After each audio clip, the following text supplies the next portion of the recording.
Hey, Katie. We have The Haunted Bridge. We are on Chapter 7, Ravine Riddle.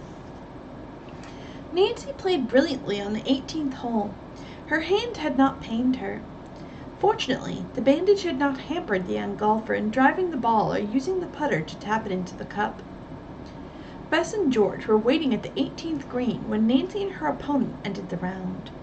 They approached their friend the instant Amy Gray was out of hearing and congratulated Nancy on winning the match. "We knew you'd do it," Bess declared proudly. "Tomorrow you'll take the second round, and then you'll be well on your way to the championship." "It won't be easy," Nancy replied. "The second match is always harder than the first, because you're facing a better player." "How was your score?" George asked. "Not very good. I came in with an 80. I must get down to the low 70s or under to win." "You can do it, Nancy," Bess said confidently. "How about lunch, girls?" "Great," Nancy agreed. "If we have it early, maybe we won't run into Barty." The three girls were relieved to find the hotel dining room practically deserted. After enjoying a leisurely meal, they wandered outdoors. Nancy's gaze roved toward the 16th fairway. "You're not considering more golf?" George asked in surprise. Nancy shook her head. 18 holes is enough for me today. Chris was telling me about an old mansion which burned a couple of years ago. Miss Margaret Judson, the owner, lived there. The place is over in the general direction of the bridge. Let's hike to it." She chuckled. "Maybe we'll find another lost treasure." Though the idea of the trek did not appeal to Bess, she and George agreed to accompany Nancy. The three were cutting across the fairway of the 18th hole when they encountered Bartescu. "Hello," he called. "Where are you going?" "Oh, what a little hike," Nancy replied as he fell into step with them. He said quickly, "I've a little time to kill before I play my match this afternoon." "I doubt we'll be back very soon," Nancy said pointedly. "You might miss your match if you come along." "In other words, no gentleman wanted," Bartescu laughed. "Oh well, I was only teasing. I wouldn't have gone anyway, because I tee off at 1:30. With a wide, knowing grin, he laughed. "Do you think Barty suspects we're on a special search?" Bess asked in an undertone a moment later. "He acted as if he does," Nancy said. Glancing over their shoulders to make sure they were not being watched, the girls cut through the woods. They approached the old wooden bridge cautiously. "The scarecrow is waving its arms back and forth as usual," Bess observed nervously as they glimpsed it through the trees. "I have a strong hunch we're walking straight into trouble." George laughed at Bess's fears. "Don't be negative," George said. Nancy looked up and down the stream. "This is probably the only place near here to cross the ravine," she said. "I think the bridge should bear our weight if we walk over one at a time." The young detective went first. After she safely reached the opposite side, George followed. Bess came last, uttering a muffled little shriek as the flapping scarecrow brushed her arm. "Shh! Shh!" Nancy warned. "We don't want to broadcast our arrival." "You'd scream too if that thing wrapped itself around," Bess retorted. George interrupted. "Nancy, I don't see how you expect to find the burned mansion when you don't know the way." She ducked to avoid being scratched by a low-hanging, thorny branch. "Did Chris say it was on this side of the bridge?" Nancy replied. "He pointed toward the left in this general direction. I think we're heading right. I see a trail." Nancy indicated a faintly outlined path directly ahead. When the girls reached it, they were puzzled to find still another trail branching away from the ravine. "Which shall we take?" Bess asked as Nancy hesitated. "It looks as if the one that follows along the edge of the ravine might have been used recently." "Yes, so it's probably the other one. Anyway, let's try it," Nancy suggested. She pushed forward again, the scraggly bushes tearing at her clothing. Bess and George followed as best they could. Presently, the trio came to a clearing enclosed by a high, uncut hedge. "Thank goodness we're out of that jungle at last," Bess sighed wearily as she leaned against a tree to rest. Do you suppose this is the estate, Nancy? The young detective craned her neck. Yes, I see something directly ahead that looks like part of a building.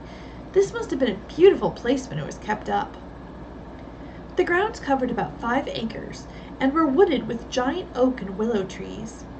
What probably had been a lush green lawn was choked with weeds, but the remains, of a rose garden remained. There was a huge pile of debris in the very center of the clearing. A charred pillar and several half-burned timbers rose from it. Little else remained of the pretentious mansion. "Is this what we've come to see?" Bess asked in disgust. "What did you expect? That some genie had restored the house?" George replied. Nancy said nothing.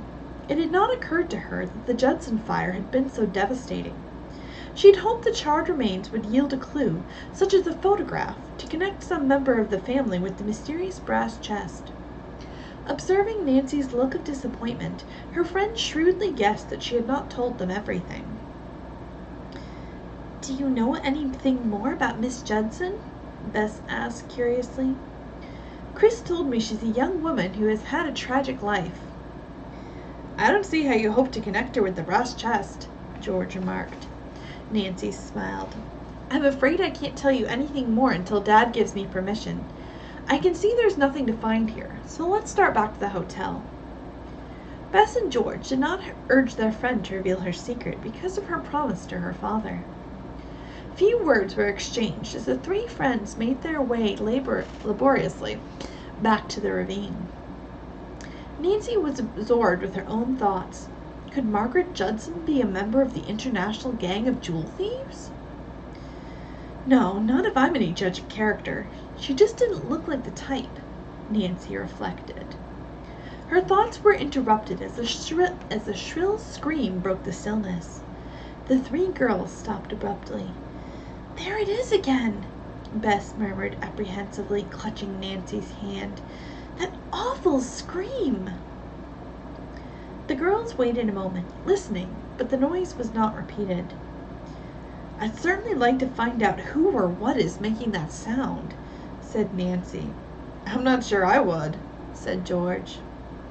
"It's all part of the ravine mystery," Nancy remarked. "But how does it figure in?" The girls went on. Presently, they reached the dividing point of the 2 trails. Nancy's gaze roved down the path along the ravine. "I think the sound came from that direction," she said firmly. "Let's investigate." "Not me!" Bess cried, grasping Nancy's arm. "I've had enough adventure for one day, thank you." Nancy's protests were overruled, and she was fairly pulled along toward the haunted bridge. One at a time, the girls crossed it and retraced their steps toward the golf course. To keep out of the way of players who might be coming down the fairway, Nancy and her friends walked within the fringe of the woods.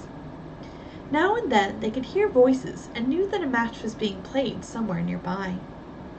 Suddenly, an object came whizzing through the air, striking a tree not more than a dozen yards from where the girls were walking. It was a golf ball and landed squarely behind another tree. "Someone will have a mean shot to play," Nancy remarked, "because you have to hit the golf ball from wherever it lands. Let's duck out of sight and watch." The girls had just hidden behind some trees when Martin Bartescu entered the woods. He was muttering to himself, savagely berating his luck. The man hunted among the shrubbery for a few minutes, then finally came upon his ball. "Never mind, Caddy," the girls heard him shout. "I found it." Satisfied that no one was watching, he took an iron club and deftly raked the ball from the hollow spot in which it had lodged.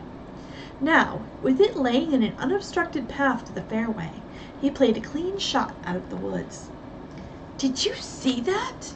Nancy whispered in great disgust. "He cheated!" Let's see what happens to that. What a jerk.